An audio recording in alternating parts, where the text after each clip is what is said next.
Sometimes when you're driving down the road all by yourself, you begin to hear a voice that tells you need to look around, pay attention, maybe something isn't quite right. That voice is me. It's the voice of Gord.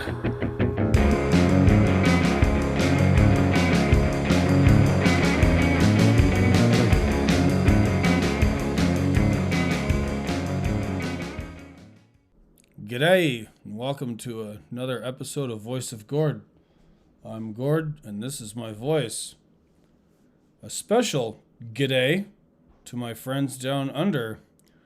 Those of you who listened to the last episode would have heard the announcement that this show has now been syndicated by the good guys at On the Road Radio Australia. Mike and Yogi and their team have decided to have this show on their new 24/7 radio network, which you can access via a free app from either Apple, it's called Australian On the Road Radio, or at Android, it's just called On the Road Radio.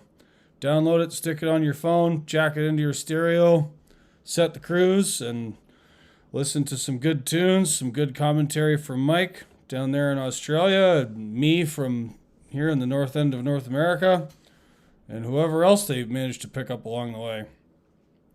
Next month, end of March 30th, 31st, and April 1st, I will be at the Mid-America Trucking Show in Louisville, Kentucky.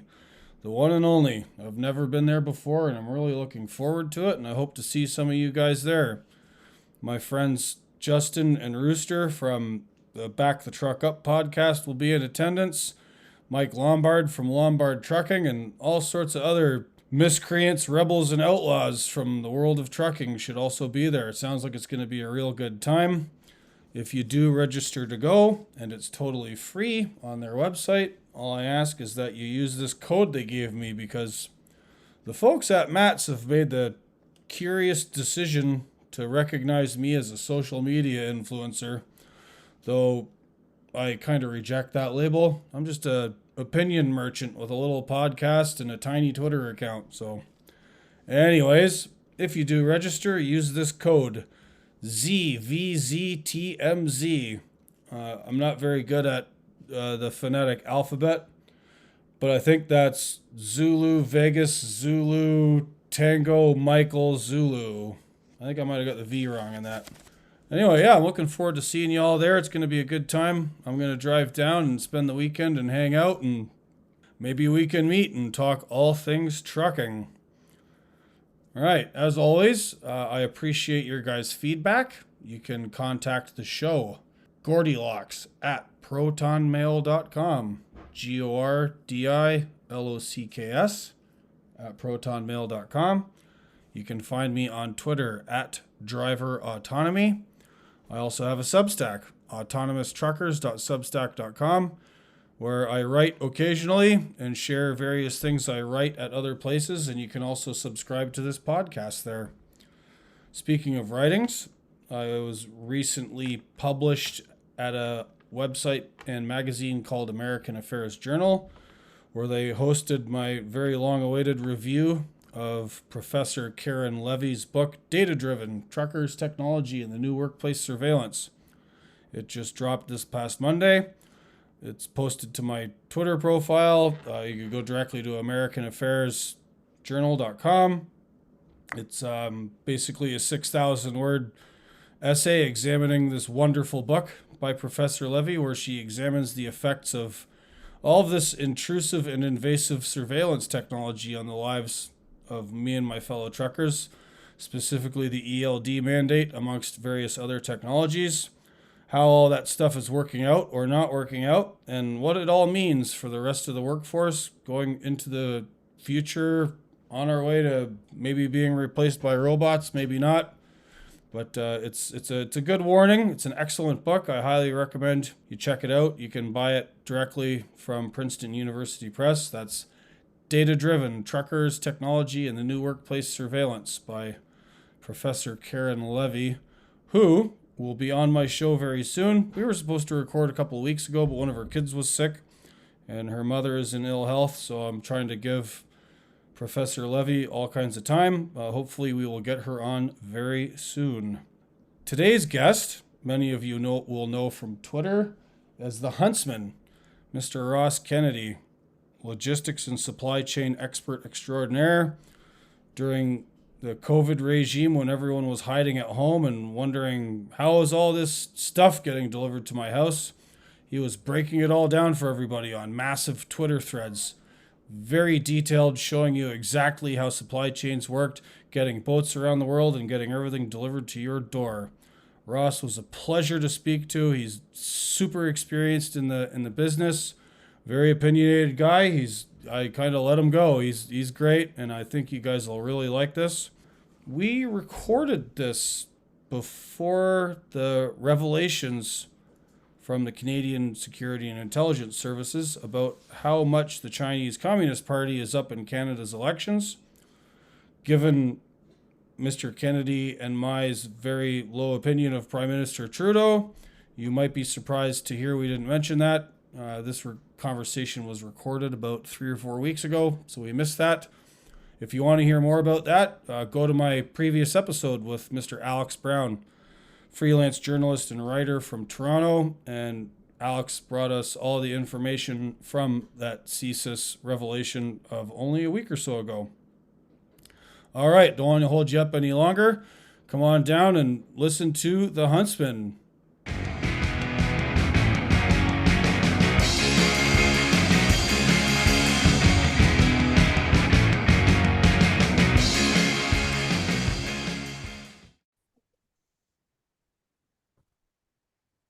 All right. G'day, everybody. Welcome to another episode of Voice of Gord. I'm Gord. This is my voice. And we have a very special guest today. If you're on Twitter or you pay attention to logistics, supply chains, transportation, strategy, any of that stuff, you've probably heard of the gentleman I'm about to introduce you to. Actually, I'm not going to say too much more, man. His reputation speaks for itself. Would you all please welcome Huntsman, Mr. Ross Kennedy? Glad that you had me on, Gord. It's been quite a while. I think we've been collaborating here and there on stuff, and it's neat, man. It's an honor, and I got to tell you, it's to see that a guy like you has been able to, in so many ways, become the sort of the voice out of the crowd that everyone can hear, and begin to deal directly with some of the issues that the transportation industry's got, but fundamentally the whole industry is like in service of the people, right? Whether it's the consumers or the people that work at the companies or the drivers themselves. And there's a lot of voices for the companies, right? There's a lot of voices for the political interests. There's not a lot of voices for, the man or woman behind the wheel. So it's super awesome. I love what you're doing here, and that you're, from a North American side, getting to be that, like, really one of those voices from the crowd that makes sense. It's intelligent, that it's awesome. It's awesome. Wow, I'm just happy to be here as wow, anybody. thanks. Well, I've been following you on Twitter now for a couple of years, and the various iterations of my accounts that keep coming and going. Oh, hello. Children are great. They are. Yeah, I have two. How many do you have?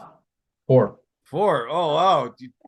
See, I got started late because I spent so many years on the road. I didn't have my first one till I was 39.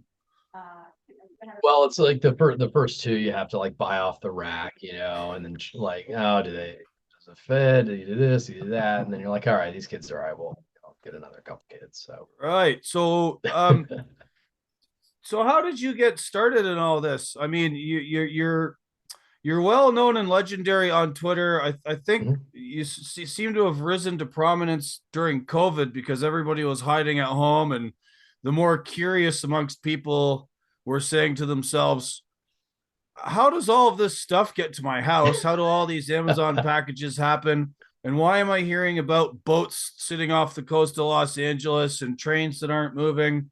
And why is this guy pumping propane into my tank looking through my back window? What's going on here? And then they go online and they see you and all of your many amazing threads on supply chains and how stuff moves around the world. So, like, how did you get here?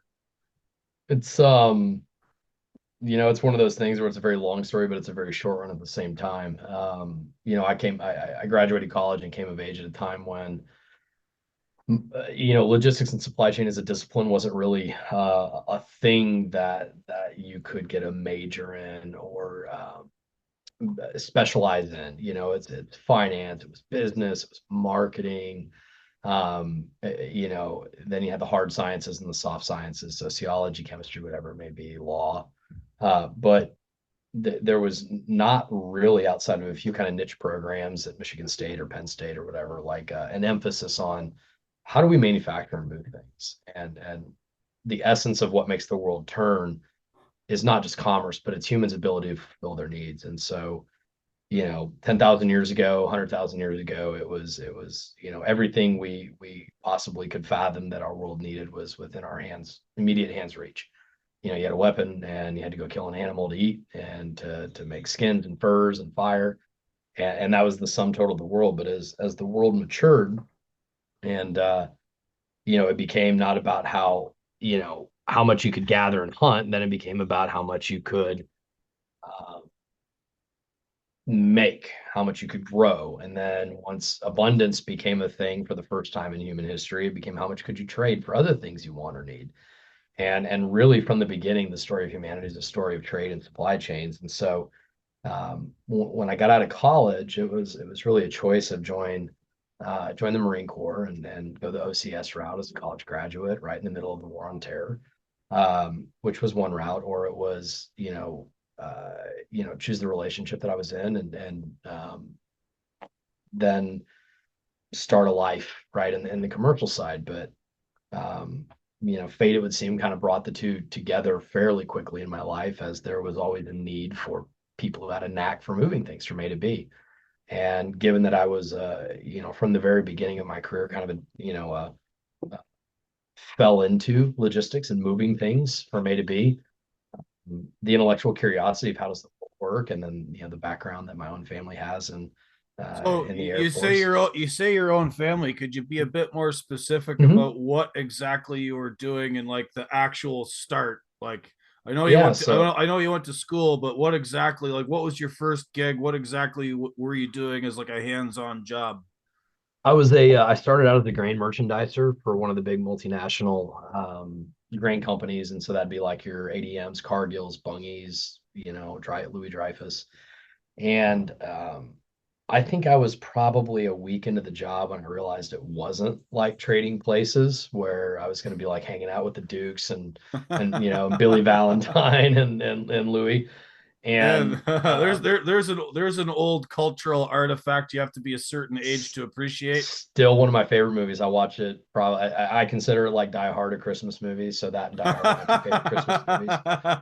Um, but it is. I really do love the world of trade and supply chain, but I hated it from the merchandising side. There was something about it that just, man, I didn't like it. And there was a day, and I was working at a grain elevator and as a trainee and supposed to be learning how to merchandise. And I just got frustrated. And I just like, I don't know. We were shorthanded that day, and someone needed to go dump the trucks. And so I went outside and I'm like, teach me how the grain elevator itself works, the infrastructure and the operational piece, not the finance, not the buying and selling, the arbitrage and all the sexy shit. It was how do we physically dump grain, and where does it go, and when we sell it, what you know and so as I began to work through that, what I realized was my real love was loading unit trains full of corn and soybeans and sub-zero temperatures, frost clinging to my beard and I was hooked, man. It was miserable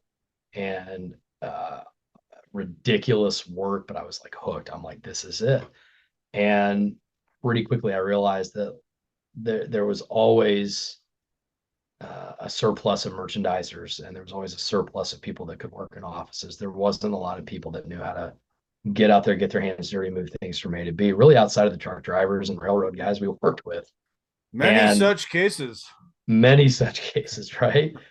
And I decided that sort of hybridizing that blue collar, white collar approach would be the thing that would guarantee I always had a job. It's really how it started out. And as my career evolved, pretty quickly I, began to get, just through some different random relationships. I barely remember how it even happened. Started getting tapped on the shoulder for like, hey man, like, you know how to move like containers full of corn. Yeah. And they're like, what if it was like containers full of something else? What's something else? I'm like, yeah, don't worry about it. Just, what if you could do that? And so and we were, where the U.S. was at the time. We had two world wars, essentially, right? Theater-wide wars, where Afghanistan, it's landlocked, logistically, probably one of the most inaccessible places on the earth as far as modern supply chains and logistics infrastructure. We had Iraq, which was we pretty much already had figured out logistically, given we had been there like 15 years before that. But at the end of the day, um, it was so huge and it was such a big lift. And then there was things happening in all these other parts of the world that it was sort of all hands on deck. Anybody that had a patriotic impulse and the ability to contribute in some way probably got found at some point and was asked to help out in whatever their skill set was. So for me, then that exposed me to a little bit different part of the world. But grain in particular, like agriculture commodities, is such a dirty's not the right word.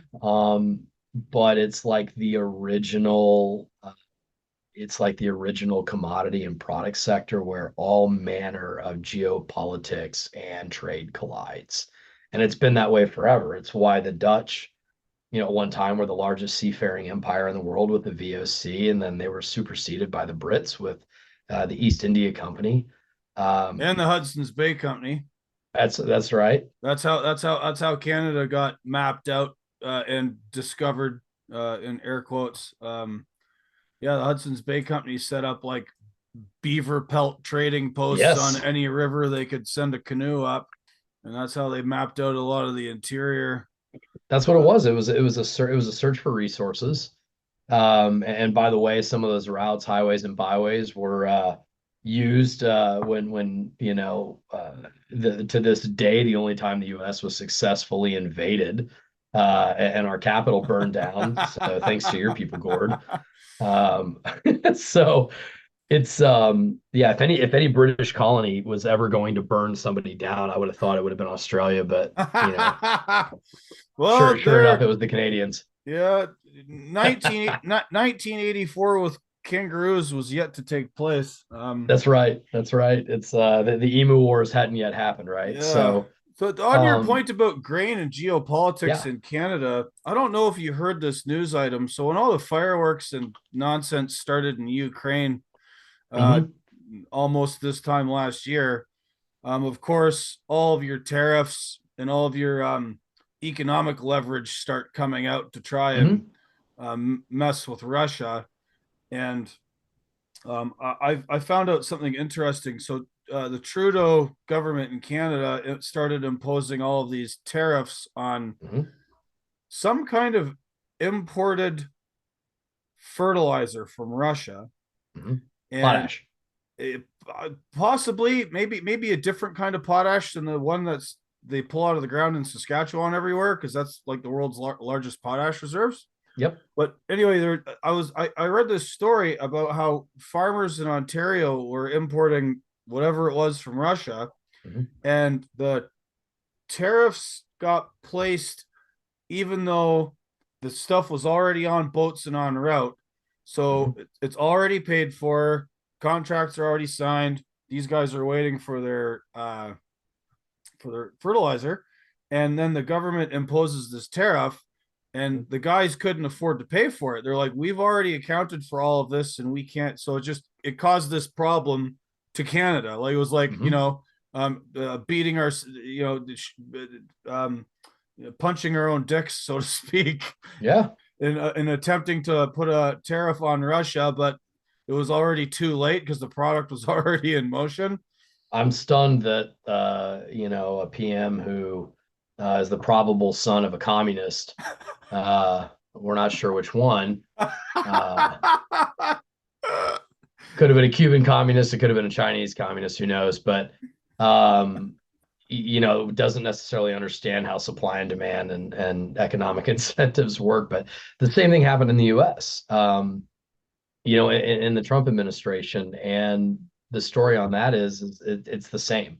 There's two ways you can impose a tariff or any sort of customs related disincentive. In our case, it's what we call Section 301, which just deals with the section of US law that deals with trade and tariffs and penalties and whatever it may be. And so Section 301, and in Canada, it's the same way. You have a choice. You can impose it effective as of a certain ship date, laden on board date is the technical term for it, or LOB.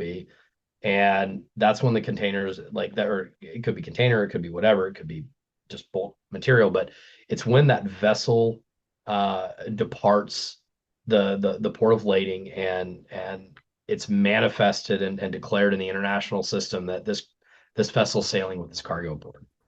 And you can do it from that, or you can do it from a specific date relative to when they are wanting to arrive that vessel into the destination country. So it could be Canada, it could be the US, depending on which country you're talking about. And the problem is, though, is that there have been so many threats by Canada and the US over the years to impose sanctions and embargoes and tariffs and all these things that nobody really ever knows that they're going to take them seriously. So the industries largely take their chances and say, well, in the next 30 days, when that vessel gets from Russia to the US or China to Canada or whatever it may be, is that going to the calculus is like, can we beat the rule? Are they going to actually implement? And they sure did. And so you're right. They can't arrive those vessels before a certain date. They have to be within a certain geographic proximity of the territorial waters of the country before the ship owners can declare, hey, we intend to berth at this place, and they transmit all of the data that they're supposed to transmit to the right authorities of the country. In the US, it's the Coast Guard. And at the time they do that, that's when customs is usually declared. And that's the date at which effectively those goods enter the commerce of Canada or the United States, is when the vessel has arrived. And then the people that own the cargo then do their customs clearance process. And that is the official date of entry. And so if you say, hey, look, it's 2 weeks from now, it's like, well, there's a lot of shit on the water that, retroactively can't have it applied to. And for the most part, they didn't do that. They didn't grandfather anybody in that had a laden on board date of X, and allow them to kind of get in under that and then say, look, now at this point, you guys have had enough warning. It was just sort of boom, lights out, 25%, 30%, 40% tariff, whatever it may be. And you're right. I mean, that had a devastating impact in the US doing it that way. The Trudeau tariffs, the Trump tariffs, both would have had a better impact on modifying bad people behavior, as it were, in Trump's case with China and Trudeau's case with Russia, if it wasn't done in such a way that they were pointing the gun at their own foot before they pulled the trigger. And it's one of those cases where you feel like you've got a lot of these like mental midgets who are playing with a gun metaphorically. It's like, well, yeah, of course someone was going to get hurt. You didn't know what the hell you were doing. You don't understand. And that is the danger of using tariffs and sanctions and weapons of economic warfare kind of willy-nilly as a way of affecting change in your adversary, because most of the time they know it's coming and they've probably Yeah. already figured out a counter strategy to it. Yeah, you have to wonder, the to borrow a phrase from the classic uh novel, as it were, by Zbigniew Brzezinski, The Grand Chessboard. Um, when you're using the same moves and the same pieces all the time, if your opponent's playing well enough, as you say, they see this coming. Mm-hmm. Are the mental midgets on this side of the chessboard not innovative enough, in your opinion, to come up with something better?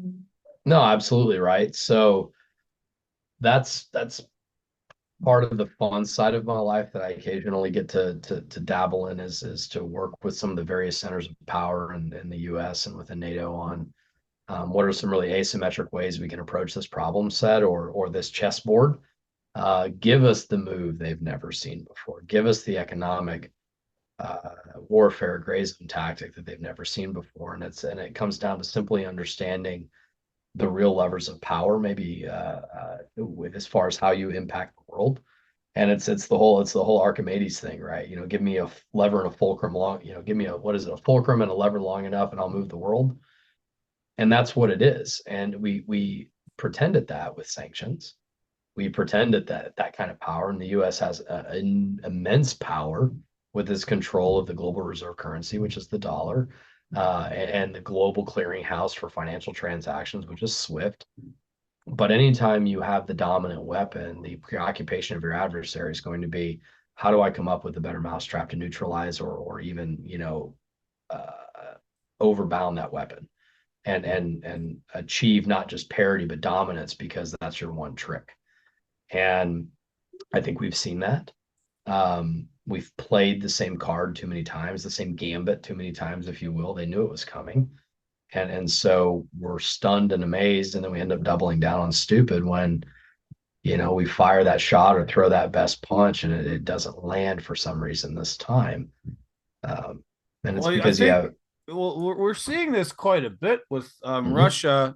I'm not, I'm by no means some international political analyst here. I'm just a guy driving a truck reading the news. But it seems like information coming to us about what's gone on between Ukraine and Russia, mhm, and specifically these levers, the tariffs, the, cutting off our nose to spite our face with regards to like trying to isolate mhm.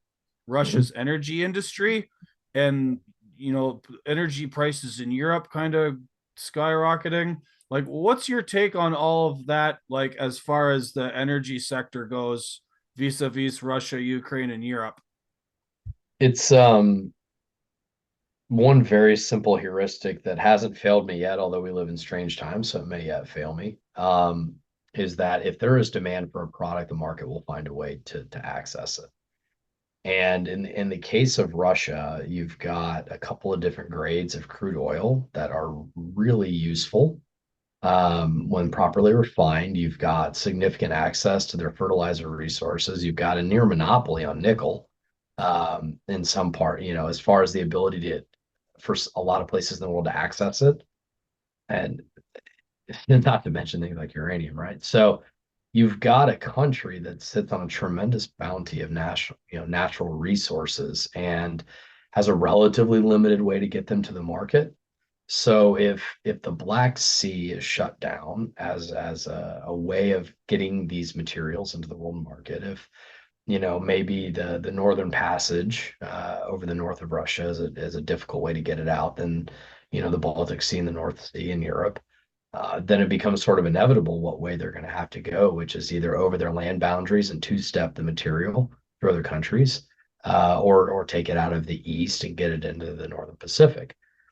And we are seeing those trade flows happen, right? It's whatever Russia's intentions may have been, in Ukraine, and I think the whole situation has gotten so muddied that any analysis is probably worthless. Um, we're a year on, almost. We're a year on in Russia, and there's a whole lot of coulda, woulda, shouldas on the table on both sides. And at this point, though, I think now we're at the point where motives and intentions and assessing reasons and argue, that's all stupid shit. Like, nobody really cares. Like, let's look now at the fact that this devastating, horrible conflict that's claimed a lot of lives on both sides, civilian and military. For whatever reason, Putin launched it. For whatever reason, Ukraine has been able to fight back in some really admirable ways, resourced heavily by NATO. Um, but now we're at the point where it's kind of like that thing will be what it will be, regardless of who quote wins or loses, right? And so now we need to look at what has happened in the intervening year and what does that mean for the rest of the world from a durable impact to global economies and geopolitics. At this point, Russia is a pariah to some, a low cost supplier to others who are willing to take the ethical hit, if you will, or karmic hit of doing business with someone like Vladimir Putin, because they want cheap ass oil, or they want cheap fertilizer, or they want cheap metals, right? Because Russia still has those in abundance, and they'll trade that calculus, right?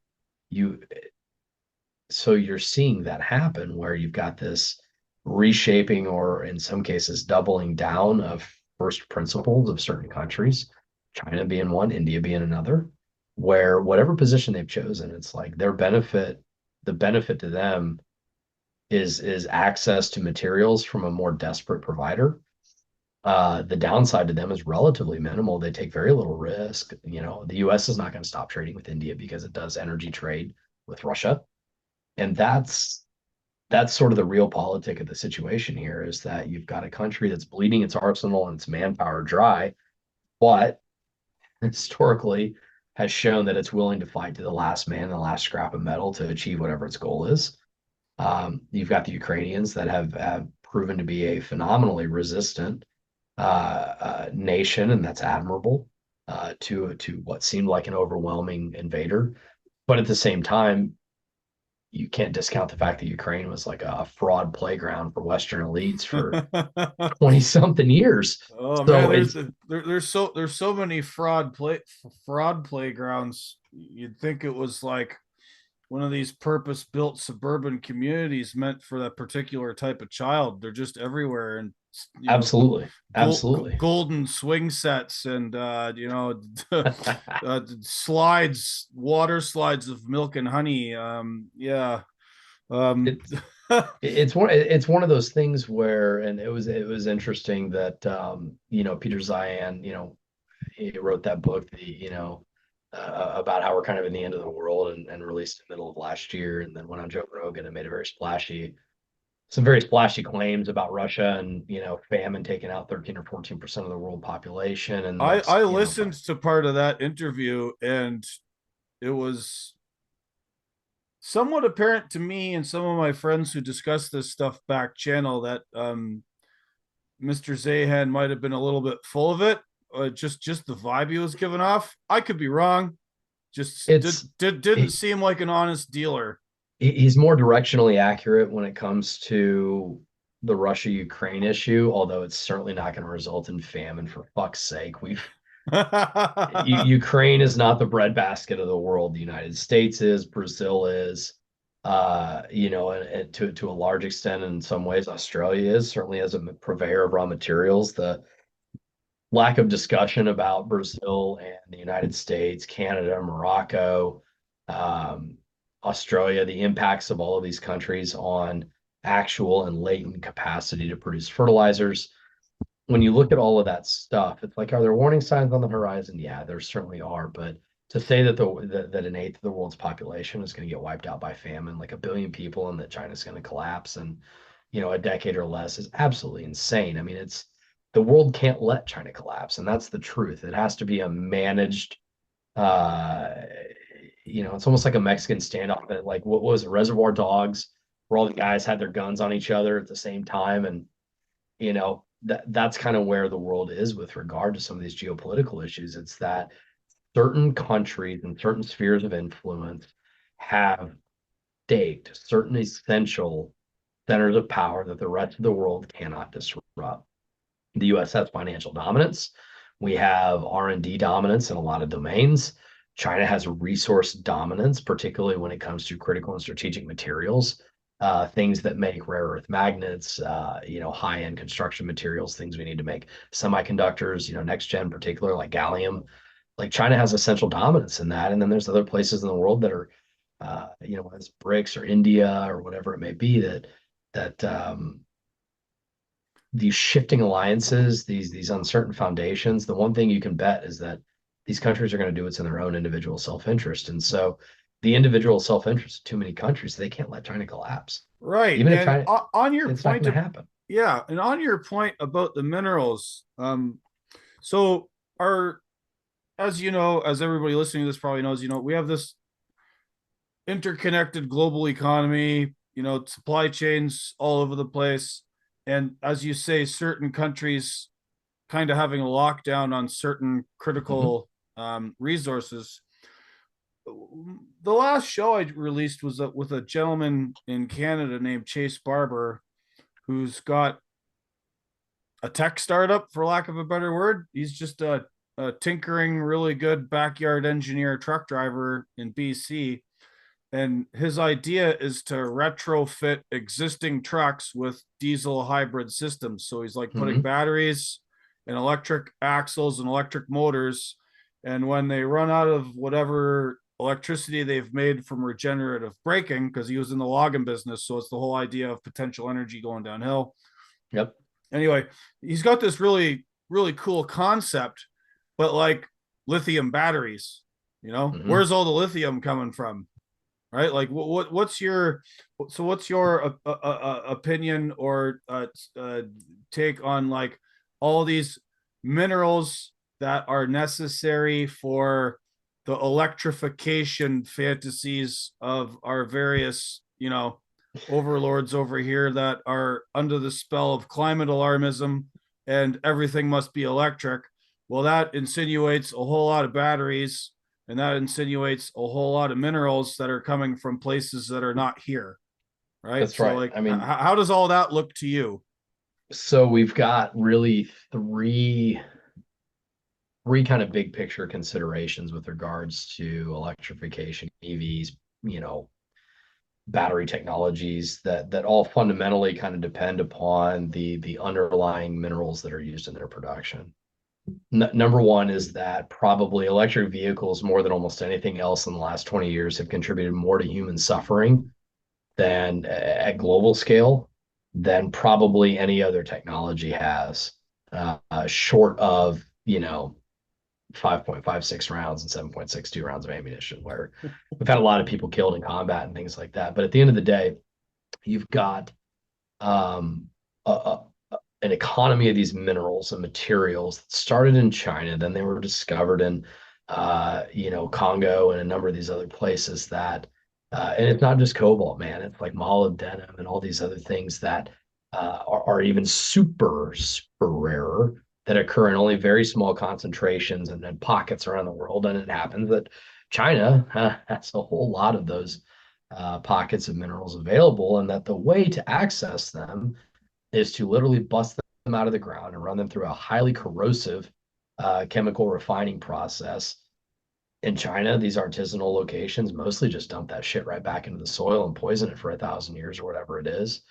And it causes astronomical amounts of cancer. There's places in Inner Mongolia where they're extracting copper and other minerals from the ground that the life expectancy of some of these people is like 40 years on average, because they're Oh dying of cancer man. in their 30s and 40s and 50s. And because the one giant state-owned mining company and refining company in Inner Mongolia is just poisoning the water supply. They're leaching back into the ground. And so, but hey, we feel good about the fact that we're able to make the magnets that drive these windmills off of How this technology. interesting that like Mongolia's environmental issues downstream of all this mining is not something that's front and center in the media around here. That's very strange. Well, it's about virtue signaling to the right crowd, not to the human crowd, right? In Congo, you've got an enormous cottage industry of these artisanal miners that they spend 12 hours a day busting the ground up and the rock up with their pickaxes, and then they get paid pennies on the hour for their wages. And that shit gets exported out. And then Tesla, yes, Elon, you too, your company, Apple, Huawei, every single one of them knows what's going on there. They know the price that's being paid at the most elemental level for this, fucking virtuous WEF transition to global everything. And at the end of the day, how much human suffering goes into the mechanical extraction of natural gas from the ground, or the mechanical extraction of oil, the completely mechanical, well managed refining and disposal and sale of petroleum products or of natural gas, these fossil fuels and their byproducts. Yeah, coal was filthy 200 years ago. It's filthy 50 years ago. We've made significant advances. We have nuclear technology at our disposal that is virtually zero waste, with relatively small amounts of manageable waste if we can get around the whole uh, concept of disposal. These are Yeah, things I've that heard. So just for you probably know this, but for my listeners, there's a fella I follow on Twitter. He's a writer and he's a big advocate for nuclear power. And he filled me in on nuclear waste. Hmm. This little factoid that I had no idea about until I read it from him, that if you take all of the nuclear waste created throughout all of human history, or since we've had nuclear power generating technology, Hmm. it would fill less than a football field. Absolutely. There's that little of it. I mean, It, it's super, super high radiation, but it's less than a football field's worth of material. it's one of those things that, and I'm not enough of an expert to be able to quantify the exact amount, but when you're talking about, and this is a sort of a supply chain concept, right? You take a look at what the trade-offs are or what the scope of the problem is you're trying to address, and then you work backwards to what's the net impact. And the net impact of nuclear energy is off the freaking charts good for humanity. The new generations of reactors that have come out when they're properly built, you're talking about relatively minimal, like super minimal amounts of fuel that go into that because splitting the atom is one of the all-time great human achievements, arguably the greatest human achievement. And in terms of the potential to increase and benefit mankind. But because of Chernobyl, which the fact that people base their perceptions on the safety of nuclear and atomic technology off of a Soviet reactor that was poorly designed and poorly run and had no safety protocols in place whatsoever. Like that is how we're, you know, making the argument that nuclear is not safe or 3 Mile Island and these types of things. We're half a century past a lot of that stuff. Chernobyl happened 2 years after I was born. And we've come a tremendous amount of distance in that time. And to say that nuclear is unsafe and fossil fuels will kill us all because of climate change, and then to say the only way that we are able to live and power our global economy in 50 years is to cause the infinite suffering of hundreds of millions of people and have these high tech manufacturing processes that concentrate power in the hands of relatively few, mostly evil people, including some of the people in the current Biden administration. The the that is the most anti-human and insane thing I can think of to do is to say, let's take all the good options off the table, all the transitional compromise options off the table that we can bridge from and buy time with, and just go straight to the thing that requires like moms with babies on their back to dig it out of the ground as the sole way of powering the future. It's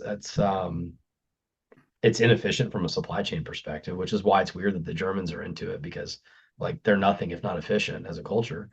You But know what we I wish was like a cultural export that we could all venture a guess as to why it isn't. So one of my friends he was trucking at this mine on Baffin Island in the Arctic archipelago in Canada. There's an Mhm. iron ore mine up there, Yep. and he's been working there for a few years now. And I've been to a lot of different mines in Australia. I hauled fuel to diamond mines in Canada. I've been around the business a lot, but like in Australia and Canada, everybody that works at the mine is pretty close to or exceeds a six-figure salary, from the guy sweeping the floor to the mechanics, equipment operators, people working in the mess, fly in, fly out, gyms, all the stuff on site you could ever want, Hmm. all the services, all the things, luxurious accommodations. Everyone's making bank. In Canada and Australia, in Canada especially, they always try Hmm. and hire Indigenous people. I met more Indigenous people when I was hauling fuel to mines in northern Canada than I ever met down south. Oh yeah. Well, like, why is it like we can have these massive extraction operations that are environmentally controlled? I wouldn't say friendly, but like controlled and managed professionally. Hmm. Everybody's getting paid bank, but then for all this stuff that's supposed to save the world, we're paying people pennies for back-breaking labor into working like toxic sludge. Like how come we like can't be cultural imperialists with like how our minds work here? Like I mean, that's a great way of putting it. It's at the end of the day, it's really a walled garden of sort of toxic compromise. And so what I mean by that is there's this ecosystem of relatively small players that control a significant amount of demand in the world. You've got a few Chinese companies, you've got a few American and European companies, particularly the automakers, right? That's a huge source of demand for large scale battery production. Because if we're going to convert to EV, you got to have these, multi-100 pound batteries and all of the cars that require, several kilos or pounds a piece, depending on if you use freedom units or communist units. But the the the compromise that the world makes with its own virtue is it's counted in the cost of human suffering at scale. And the only way to make it work so that it's not so ethically and morally disruptive that whole supply chains have to be rewired around like what you're talking about, where you've got like this cultural imperialism of better working conditions, is is to just pretend that it doesn't exist, to pretend that these things aren't happening, to put standards and certifications and all these things on it and say, you know what? I got this piece of paper that says the cotton that goes into your garments is part of the Better Cotton Initiative, right?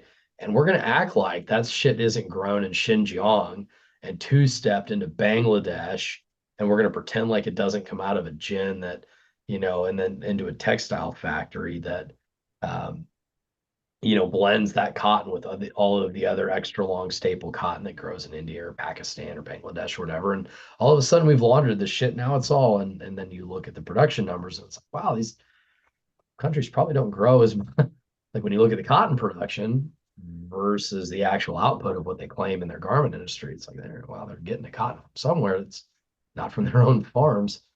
But we pretend this stuff doesn't exist. And we certify and we bless it. And we say it's virtuous and it's fantastic. And all the meanwhile, you have these relatively niche outposts of prosperity, like in the Northern Territories, where they've got some really amazing resources. And you have people that are willing to bust their asses, fly in, fly out, work hard, and they get paid well for it. But that doesn't scale. Like that doesn't scale under the current model because our ambition and our reach to virtue exceeds our ability to produce, what that needs to do it the right way. And so we ignore that there are compromises at the same time pretending that the people who are hit the hardest don't even exist.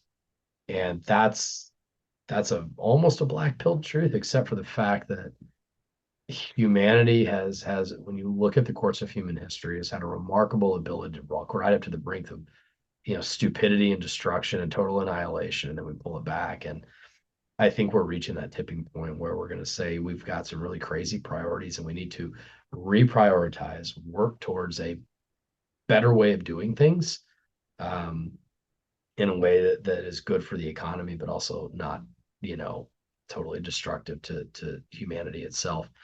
And that's the sort of existential battle that's at the root of the US versus China. It's not that the US and China are like the new bipolar world. They are to some extent.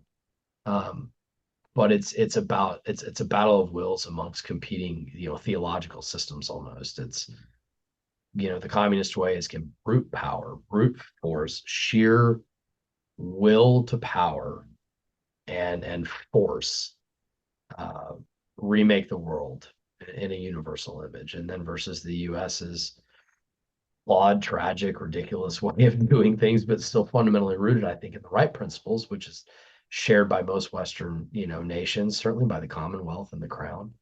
I don't By know. I numerous. don't know. Trudeau seems like he's got an awful lot of that Chinese brute force thing going on in his head. So Trudeau is a better haired version of cousin Eddie dumping, RV shit into the sewer of Western civilization. And eventually that's going to come to light that he is the useful idiot right now for the West in a lot of ways. He doesn't possess any of Macron's savviness. He doesn't possess any of the UK's, resilience. No matter how much the UK tries to destroy itself, it doesn't totally, at least. They don't possess certainly any of the Polish absolute, just you cannot uproot us cultural character. It's That funny you should mention that about the Polish cultural character. Mhm. Um, you know, as you know, I went home to take part in the Freedom Convoy stuff in Ottawa. I mean, just Yes, for one weekend, but then like I kind of made it my beat for the last year, did great and with it. and the so there was all kinds of different people in Ottawa, right? Huge cross Mhm. section of Canadian society. But like a lot of the truckers that were in Ottawa taking part in Freedom Convoy were recent immigrants from Eastern Europe Very common. because they have that cultural memory of what it's like to live under the boot of totalitarianism. Many of their relatives and elder generations would have had to deal with all that, and Hmm. they saw it coming in Canada with the way Trudeau rolls and how there's like no response to like legitimate grievance from Mm. wide swaths of the It's just country. steamrolling the people. Right. Yeah. And I mean, one of the things I discovered, very quickly when I got to Ottawa, that it wasn't even about the truckers anymore. Like Mm. Canadian society was like, we've had enough of this. We've had enough of being locked down. We've had enough of all the gaslighting, the scapegoating, the outgrouping, the families cloven in half, all of these questions about to vax or not to vax, and, senior citizens locked up in homes in Ontario and Quebec and dying at rates that even Andrew Cuomo couldn't achieve in New York. He Just was always an underachiever, though, in the Cuomo clan. and there's just the total, just everything that had gone wrong. And it took these truckers to come along and say, no more of this. And like people were just like, finally, someone's standing up to this guy. And interestingly enough, when I came home, because I live in upstate New York now, my wife's American and I love America. This place is great. Um, a lot of people around here that I would talk to in the aftermath of the Freedom Convoy becoming this like international media sensation, people would say to me, "Man, I'm so glad somebody up there is standing up against this." And the this Mhm. that they meant was like the COVID regime, because most Western countries had done stuff similar to Canada, maybe not as bad down here. Most of the states Right? stayed relatively normal. Even upstate New York, where I am, wasn't as crazy as Canada, but like, most people around the world had a feeling that, after 2 years of this, enough's enough and it's time to move on. And they really saw the Freedom Convoy as this like one light of, you know, populist, popular reaction against these sort of technocratic, disconnected governance structures that just weren't responding to what people wanted to happen. I kind of want to stand up and applaud right now. I'm not gonna lie to you. It's but that's you're right, and that's what it was. It was I had so many people reach out to me privately, like, what's your or publicly too, like emailing or trying to tag me in it on social media or whatever it may be. And I'd say no, this is a one-off moment in Western civilization in a lot of ways. And and that didn't make sense to a lot of people who maybe don't really understand truckers. And I've spent my whole life working with them and everything from energy guys to B train guys to the very particular odd breed of people that drive nuclear trucks, which is a whole different deal. Like for the offices, special transportation for the Department of Energy here in the U.S. And your regular guys are just, man, they get 3 weeks of training or whatever Schneider gives them, and then they get on the road. And the at the end of the day, though, there's a really peculiar thing about truckers that's a microcosm of what I think is the heart of Western civilization, and that is that there exists that certain rough, uncomfortable for certain kind of people mentality in the trucker population of no matter what it takes, we're going to get the job done. And I'm not going to tattle on anybody specifically here, but like when you look at ELDs, e-logs coming in, and then there's a loophole. If your engine's old enough, certain regulations don't apply. And now there is a cottage industry in undisclosed places around the US of people who specialize in being able to retrofit and work on older engines into newer units, And the newer power units. FMCSA is trying to get rid of that exemption as we speak because Yeah, yeah, good luck. the I know. Well, I mentioned this to somebody else. I said there's too many independent owner operators that Uh-huh. are vital to how the economy functions that'll just throw their hands in the air and either say A, F it, or B, they'll just ignore the mandate. The And entire container industry, drayage, container trucking. I yeah, forget. I'm talking to an audience that knows exactly what drayage is. drayage, yes. There's a whole cottage industry of that in the U.S. that would grind to a halt overnight if they had to be 100% compliant with the best intention bullshit that FMCSA and DOT mandate. And that's the thing, right? It's the term for a lot of the things truckers have been doing in the last couple of years under the COVID regime has been Irish democracy. It's not this, although the Freedom Convoy itself was a very grandiose and incredible, amazing gesture of defiance against the regime. In so many ways, large and small before that, and continuing to this day, and I know it because I deal with truckers every single day. That it's still going on. Some of them know who I am on social media, and we'll call bullshit on things I say, and then I have to course correct and be like, you know what, that's the truth at the ground level is X, not Y. But that spirit, that like almost defiant, independent spirit that truckers have, it's very, very hard to kill. And I think even today, that's why you see so many Eastern Europeans that come to the US or they come to Canada. They tend to get into transportation. It's got low barriers to entry. It requires a high level of work ethic and competence. And on top of all of that, there has to be almost a cultural uh, value system behind the work ethic. That is that no matter how fucked up and difficult this is, it could always be worse. And that's why you see so many Poles, Ukrainians, Lithuanians, Russians. Yes, Russians even as well fall into this category of Bulgarians.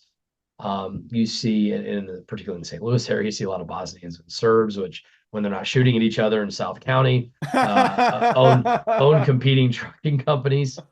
But they're largely the growth in trucker population has come from immigrants and come from places where they know how bad the human condition can be when totalitarianism and the law of the jungle are the way it's done.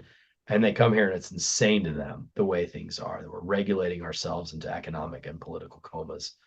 And And and the regulations too, they've been proven not to work. We've had the I ELD don't work. mandate now for 4 years. Crash statistics haven't gone down; they've gone up. Aggressive driving, speeding. The ELDs were originally sold.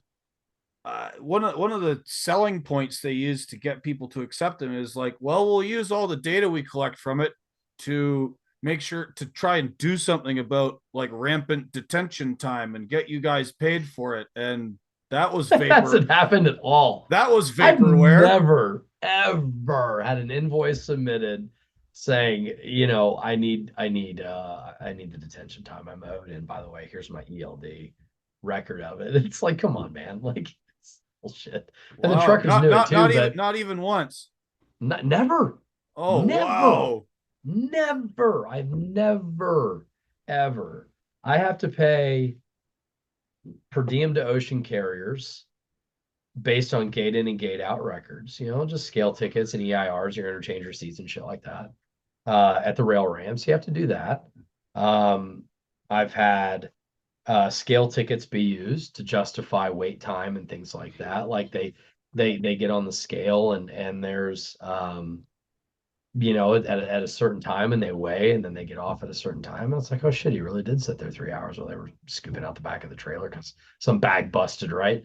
So like I've had all that. I've never once had ELDs ever, and thousands of truckloads submitted as proof of detention time. There's always something different. And it could be because I'm kind of generous with attention, where it's like, I get it, man. Like, we know based on the cameras when you came into the facility and then you couldn't check in for 30 minutes because the clerk was taking a shit, and you sat there for 30 minutes before you officially checked in. Like, yeah, I'm going to give you that, man. I'll at least prorate it if nothing else. So that type of stuff, and I think more people want to be good than not. But then for every guy like me that's in the industry, or any of the other people I know that deal with this kind of stuff, there's people at Amazon or the big freight forwarding warehouses where they're like, yeah, I told Pound Sand, you officially checked in at this time and you're not getting your attention. And that's the difficult thing, is that we have this really uneven treatment of the men and women who are doing difficult jobs. And the offsetting part of that, man, at least in my view, is there's just enough like dipshits in the trucker population to screw it up for all the great ones. And that's the people that don't take driving seriously as a very serious professional responsibility. They don't maintain their equipment. There's somebody in the fleet garage that'll do that for me, or whatever it may be. And or they act like idiots at truck stops. And so the only encounter that some average Joe consumer remembers was the time that trucker cut him off driving recklessly, or the idiot he saw in the truck stop, at the freaking Love somewhere in Oklahoma. And that's like and they don't know how many pros there are that are doing such a difficult job. It's it's really it's really one of the hidden bottlenecks, I think, towards getting our economy right in North America. It is understanding of what truckers go through and giving them the tools and resources and freedom they need to act like pros, and to flourish without having to bend rules because they know if they don't, this whole thing comes to a stop. Yeah, well, on that note, as you might know, I've been trying to wage the information war campaign on this very little known bill before Congress called the Guaranteeing Overtime for Truckers Act, Hugely which it important. It should yeah, happen. well, the funny part is the bill is one line. It's like one of those rare government bills that's not full of pork, or it's You get a not good part of author and a good some. sponsor. They're both lazy and motivated. It's very weird. Yeah, so it's one line, which is to remove an exemption from the 1938 Fair Labor Standards Act, which prevents truck drivers from being obliged to be paid overtime by their employers. And you know, I come across people that think that's like, oh, that's communism, or you guys are greedy or whatever. And I'm like, well, all it's doing is addressing a pay imbalance between us and other workers. That's and right. I try to sell it as like, so as we have all these bottlenecks and choke points in supply chains and logistics, and one of them is with time and with Mm-hmm. utilization of available capacity. So if you have all these trucks sitting all over the place, and there's been studies done on this, there's one from MIT I like to quote all the time that averages it out that 40% of US trucking capacity in the freight market is sitting at any given time, right? Because it's being held up at a facility, either loading or unloading. And how does a functioning supply chain system work when 40% of your trucks are sitting around because they're being held up? So if the GOT Act causes a cost to be attached to that time that's now enforceable by law to pay, and you can avoid paying that wasted time by getting the trucks moving, and then the trucking company doesn't have to submit you a bill for detention that's going to be much higher now because Mm-hmm. you actually have to pay the drivers overtime, when that overtime could be covered by them making their mileage rates by moving rather than sitting. It's a win-win-win for everybody. Yeah, maybe it's a marginal cost for some of the, like, you know distribution centers and parts of the logistics chain who seem to like continuously waste our time. Yeah, it's going to Mm-hmm. add marginal costs to them, but it's also an incentive to get the thing moving better, right? And like It is. a lot of your, some of your famous threads were about like, how do we get containers off the port onto boats? How do we get the empties moving? We have all Absolutely. these bottlenecks with shipping containers, getting them to sea or off sea. Well, Mm-hmm. we have these bottlenecks with trucks. And one of the reasons the bottlenecks exist is because it doesn't cost anybody any money to allow them to exist. That's right. You know, It's so it's it's it's the kind of thing where so California just really kind of signed their own death warrant as a gateway to the U.S. Right? Like what it did they had its do peak. now? It, California is it always doing something stupid. What is it well, now? their new I forget what it is offhand, but their new bullshit law about engine age and things like that. So how many truckers are not going to go into California and pick up loads anymore and take them back to somewhere in the interior of the U.S.? They're just going to fuck that. I can go get freight in Phoenix. I can get it in, Oregon. I can get it in Washington. And by the way, if Portland, Oregon has like less restrictive economic laws, like you really messed up California. And and but it's one of those things where there is a certain class of just Nimrod, midwit, overeducated people that are policy analysts that want to get into politics because it's the only way they'll be relevant or anybody will sleep with them that has no comprehension of reality, none. And they make these laws and they build in these huge choke points into economic systems that disincentivize common sense people from participating in. Truckers are among the most common sense people in general that I know. And so what you're not going to what you're going to see is not just the death of Los Angeles and Long Beach over the next, maybe 20 years as gateway ports to the interior of the US. You're going to see Canada begin to continue to thrive and the gateway and the cities that they connect to, Minneapolis and Chicago, some of these other places, now that the CP and CN have made massive inroads into the interior of the US as class one railroads for intermodal.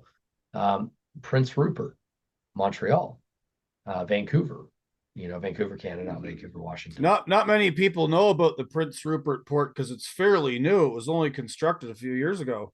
Love Prince Rupert Port. There's not enough volume going over it, but there is a certain class of importer and exporter that really loves it, particularly around the Chicago area. So you've got these gateways into the Midwest where the U.S. is going to, because of really stupid laws, disincentivize an already very difficult port complex to deal with, which is Los Angeles, Long Beach, and favor Tacoma, favor the Canadian gateway ports, favor the East Coast and the Gulf Coast. You're seeing Mobile, Alabama, in the U.S. on the Gulf Coast build up, and then really your only hang up there is the Panama Canal. But probably over time, we're going to see the construction of more ships that can transit. The Panamax, size vessels that are able to go through the locks there. And this whole shift it's going to be one of those things people are going to wake up and go, oh my God, when did this happen? It's going to be happened over 20 years and then all of a sudden at once. And you could even see if Mexico can clean up its cartel problem, things like Lazaro Cadenas and some of the other Pacific Coast ports that they have in Mexico that Kansas City Southern and BNSF have connectivity with through Ferromex and these other railroads. These new paths and gateways will emerge, and they're going to emerge not because consumer preferences have changed or railroad has changed, but they're going to emerge because mainly it's the truckers that are going, this is bullshit. We're not going to move this freight from these places that make it more economically difficult for us to survive. We're going to go where it's easier to get freight, even if it costs us a little less. And over time, that optionality that the human actors in the supply chain have is going to drive enormous changes at cultural and geopolitical scale in some ways. So it's to the drivers who listen to this, it's like that's the encouragement, man, is that as crappy as it is now, as crappy as these hours of service things are, and the death of logbooks and the rise of VLDs and all that, there will always be a place for the men and women who are able to, by virtue of Irish democracy, just silent, quiet, subtle non-compliance with the bullshit. They will drive massive amounts of change over time. I see it happening already. It's going to continue to happen too. That's very encouraging. I appreciate that's a very good white pill for me and my fellow road warriors.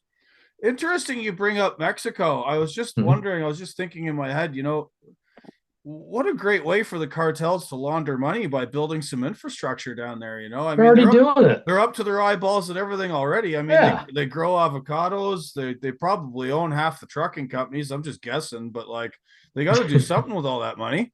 man. I don't know if it's half, but it's probably close.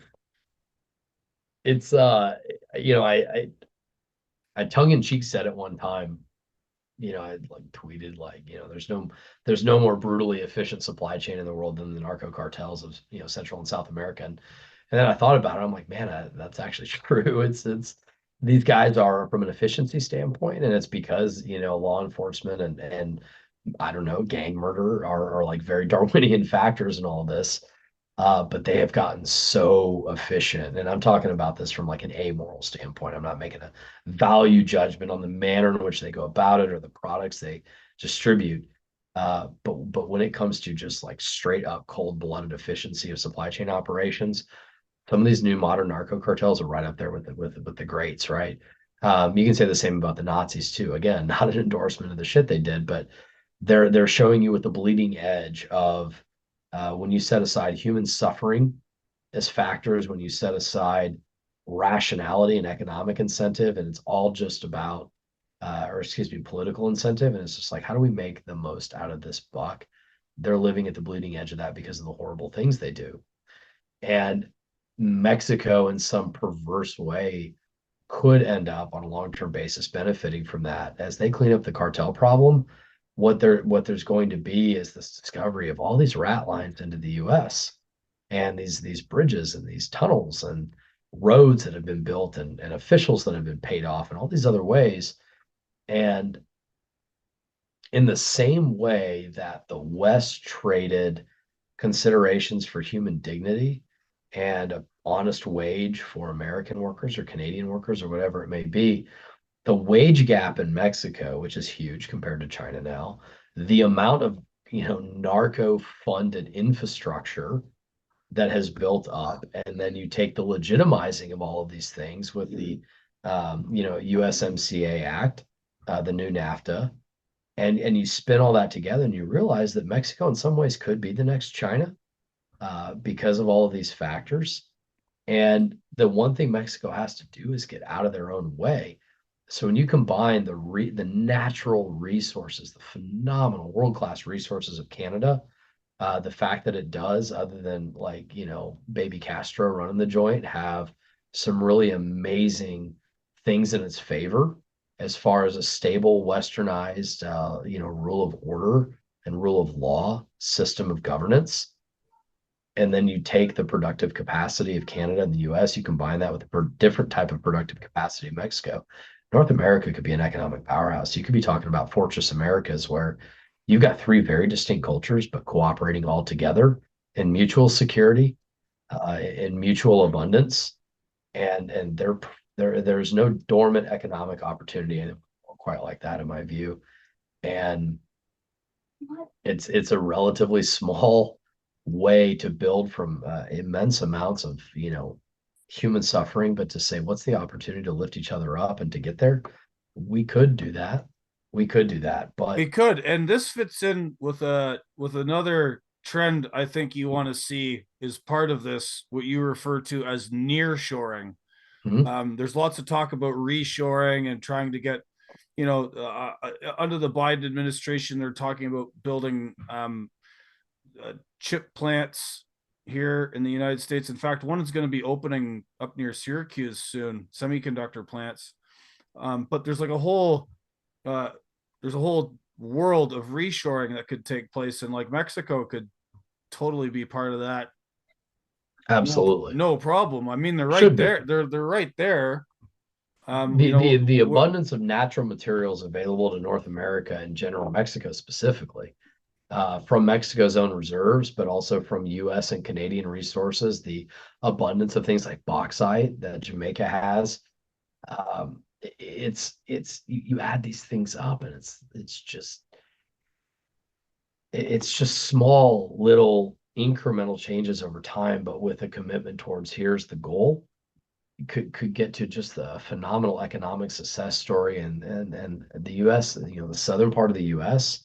as a manufacturing mega region on the level of what, Shenzhen and Guangdong are in southern China, the the the the energy resources, the raw materials, the natural resources as far as timber and grain and those things, it's amazing. It's amazing. And the the amount of suffering that we had to get to that point is really horrible.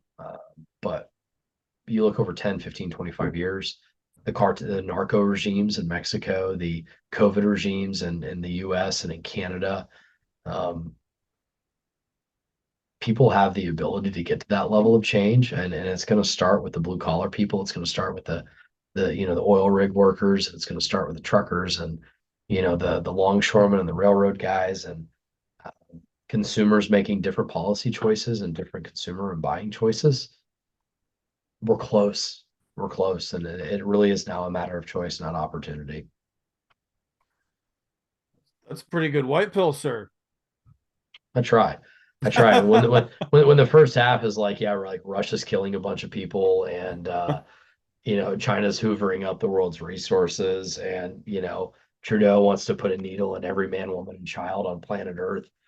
And then we've got a president that keeps classified materials in his garage and sniffs children.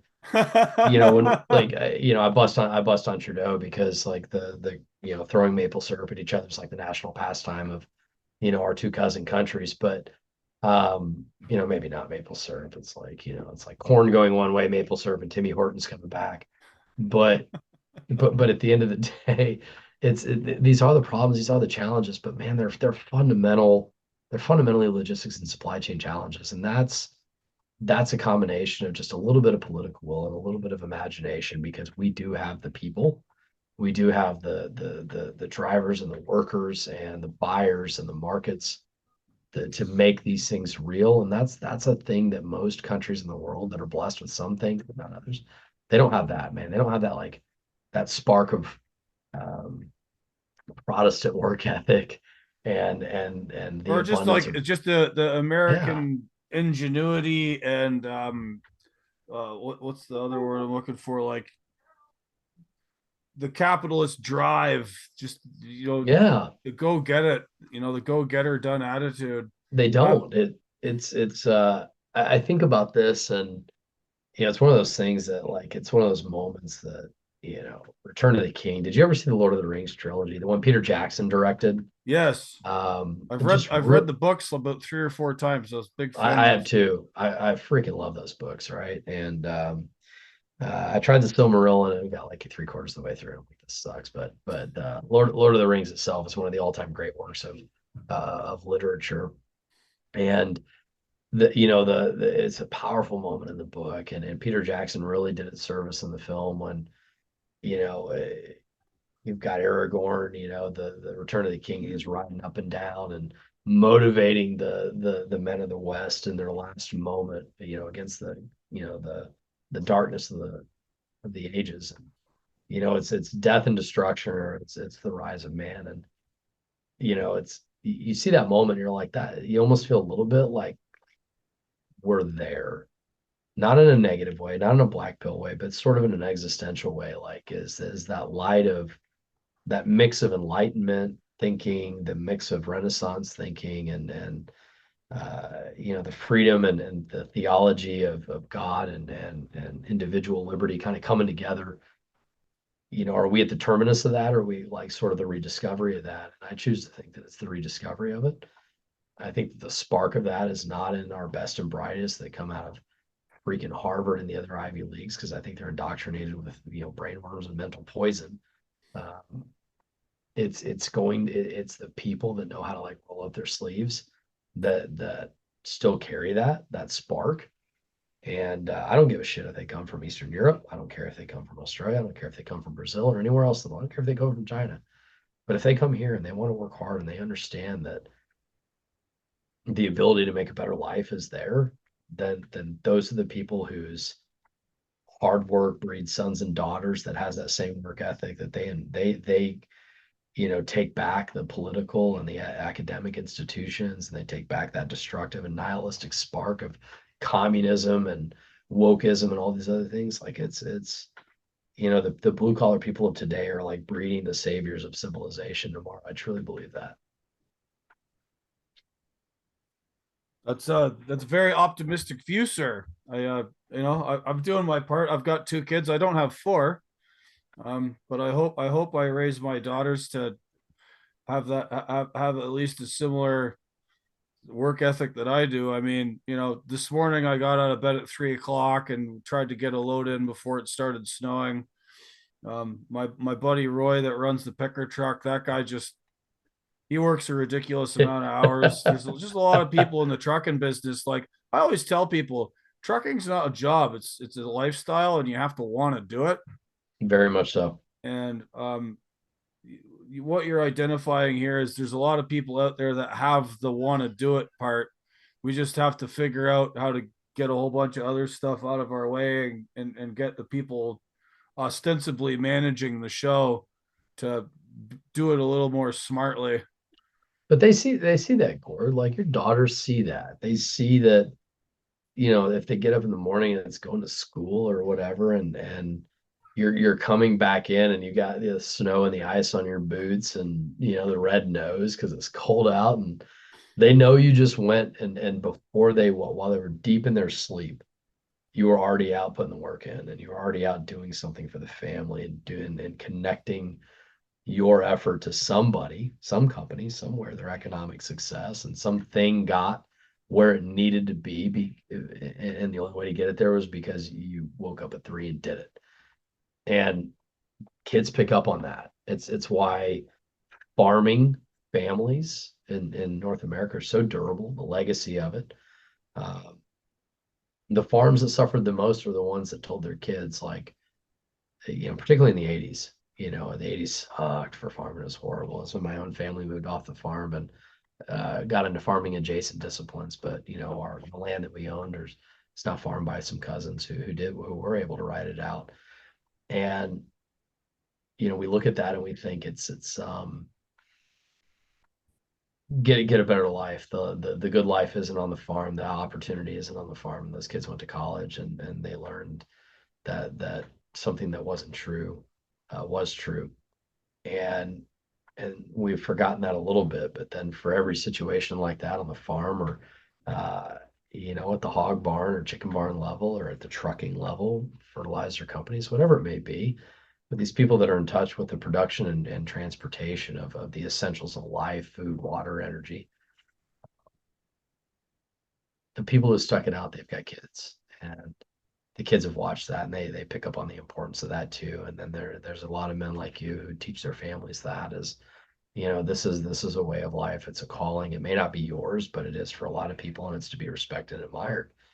And for my own kids, I teach them that too. It's don't ever look down on the guy who's dumping garbage. Don't ever look down on the person who's slinging a burger. Don't ever look down on the person who's slopping the pens in some confinement pig building in Iowa. Um, every single one of these people is getting up and putting the work in and contributing, and that's sort of the essence of it, right? It's why, if at the end of the day, man, if like the one cultural hero that is ever exported to the rest of the world after Michael Jordan is Mike Rowe, I'm okay with that. I'm really okay with that, because that in the end is the only missing link, is just enough critical mass of people remembering that was like truly what made all of these civilizations great. Yeah, the get her done attitude, get up and get That's her it, done. man. That's it. All right. Well, on that happy note, and I really appreciate you coming on and giving us your time, Ross. You're a very, very busy guy, in very high demand. You sleep when you're dead, man. That's the deal. Yeah, yes, to a point, but unless you get some, you will be dead, especially if you're me.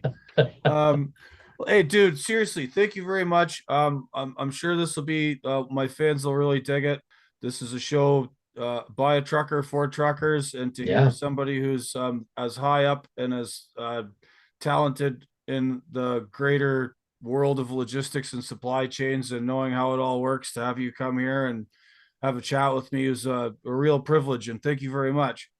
it's my honor, Gord. I appreciate you taking the time, because I know of the two of us, one of us is going to be up at 5, one's going to be up at 3, and that 2 hours does make all the difference in the world sleep wise. So. Yeah, I mean, Jocko Willink made a whole meme out of that, right? So I always try and beat him. I think his watch always says 4:30. So if I can beat Jocko Willink, I can beat anybody. You know what I'm saying? What do you mean if you can beat him? You've already got a load strapped down to the trailer and rolling and 2 cups of coffee into you by then. Yeah, he's an amateur. Oh. These Navy SEALs, they can't keep up with truckers. They don't know what's up. Man, thanks a lot, dude. I really appreciate it. Thanks, Gord. I appreciate it, bud.